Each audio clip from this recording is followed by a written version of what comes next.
This is Southport, a city of 100,000 people on the Irish Sea. A half-hour's drive from Liverpool, where the Grand National has been run for almost a century and a half. On the outskirts of Southport is the used car showroom of Donald Ginger McCain. In the cobbled courtyard behind the showroom are the stables of trainer Ginger McCain. Housed in one of the stalls is the bravest, strongest, and most winning horse in the history of the Aintree Classic. A living legend. His name, Red Rum. Red Rum, who in the last 5 years has won 3 times and finished second twice, and now at the age of 13, tries again. His trainer, Ginger McCain. I think what everybody admires about him so much, it's very much, from his point of view, a rags to riches type of thing. He started off in the lowest possible race a horse can start off in this country, which is what is called a 2-year-old seller. And normally, when they start off at that level, they're usually worn out and finish with before they get to be 3. You know, when you say he is a good horse, he has made himself a good horse. Not because of people, despite people. In 1972, Ginger McCain bought Red Rum at an auction for his owner, 80-year-old multimillionaire Noel Lemaire. The trainer and owner were a strange combination. McCain was a taxi cab driver and the owner of a few undistinguished horses. One of McCain's daily passengers was Noel Lemaire. Each had a lifelong obsession to win the Grand National. They joined together. We gave 6,000 guineas for him, which was, I think, how many times? It was at least 6 times more than we'd ever given for a horse in those days, for any horse. We were a bit pleased, we were a bit smug when we came back from the sales, and we rode him out next day, and he goes down on the beach, and he actually was going lame. He was going what we term short. And I thought, oh, dear me, what have I bought? I've sort of bought my owner a lame horse. Red Rum was the victim of pedalosteitis, a bone disease which in most cases is incurable. Chief stable boy Taffy Walker. When he first came here, he had pedalosteitis. And then I started taking him into the sea, and he walks in the sea for about an hour at a time, you know. And it just seemed to disappear. So they have to put it down to the sea and the sand, you know. Must be something there that has helped him along, because he was nigh on a cripple before he came here. Of course, he's as sound as a bell now. March 1973, the 129th running of the Grand National. The favorite in the race, the great Australian jumper Crisp. Also running in his first national, 8-year-old Red Rum.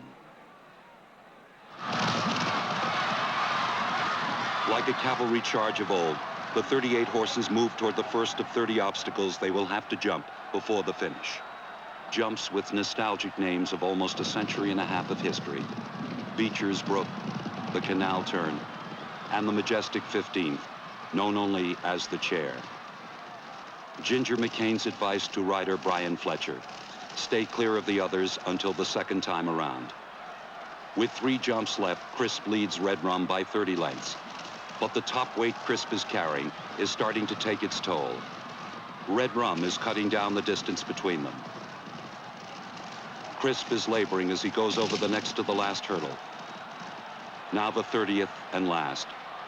Crisp is over. Red Rum is right behind him. Now the 500 yards to the finish line. Crisp is still in front on the rail. Red Rum charges on the outside.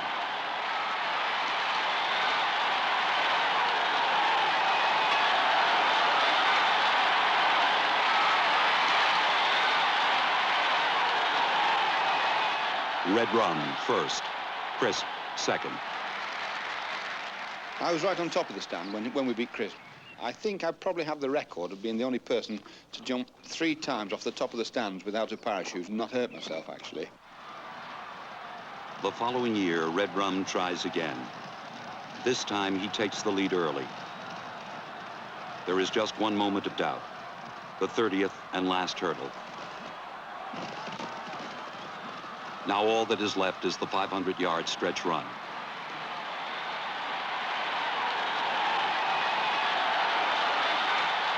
Red Rum wins his second Grand National. In 1975 and 1976, Red Rum made the attempt to become the first horse in the National to win the race 3 times. He failed, coming in second both times. It is April 2nd, 1977. Red Rum will try again.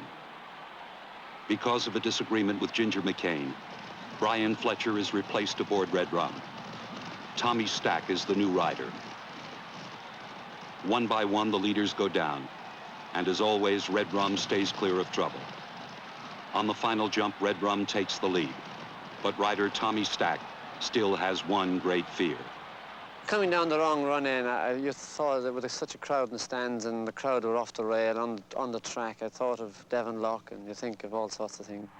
The name Devon Lock is deeply embedded in the mind of every rider during the long, agonizing 500-yard stretch run. For it was that cool, sunny March afternoon in 1956 when the most incredible finish in the history of the Grand National took place. Devon Lock, owned by Britain's Queen Mother, pounded down the home stretch in almost certain victory. With 50 yards to go, Devon Lock leaps in what history will for all time record as the Phantom Jump. ESB, in second place, goes on to victory. But no such problem faced Red Rum this day. He wins his 3rd Grand National. His rider, Tommy Stack. I was in tears. I was so overcome that it's great to win a national, but to win it on Red Rum was something special. And I'll never have a feeling like it again. For Tommy Stack, who is again aboard Red Rum, the saga is as incredible as that of the horse he rides. Irish racing authority Michael O'Hare. The most amazing thing about Tommy Stack is the way he's come back this year. In 1977, in September, he got a most awful fall in Hexham, in the parade ring, in the walking ring. And he broke his pelvis in heaven knows how many places, 10, I think somebody said. And we were told then he'd never walk. And then we were told that he'd never ride a horse. And there was no way he was going to ride in the Grand National. I was in traction for 3 months in hospital. And I always thought that I could get back fit to ride. But when I got out of bed after such a long time, I was so disappointed I couldn't move that I thought maybe it might have been an end, but at times I felt very, not ill, but so depressed. You think you're going to die, and people sending you flowers, and you think, hell, that's the end. So now the story draws to a dramatic close. It began with a taxicab driver and a millionaire having the same dream, to win the Grand National. They have seen it happen 3 times. It ends with 2 living things, a human and an animal, who combine all that is right in the world of sport. Talent, pride, courage, and perhaps most of all, the desire to endure. We've had 6 marvellous years, and seeing this is for American television, it is, isn't it? I would say this, haven't said it in this country yet, I think this will be our last national. And I think, you know, after Liverpool this year, we'll probably, both me and him, will raise our hats and say thank you for having us, thank you for 6 marvellous years, and we'll quietly disappear. He's entitled to a warm box and a good bed for the rest of his life. And as far as I'm concerned, he's got it.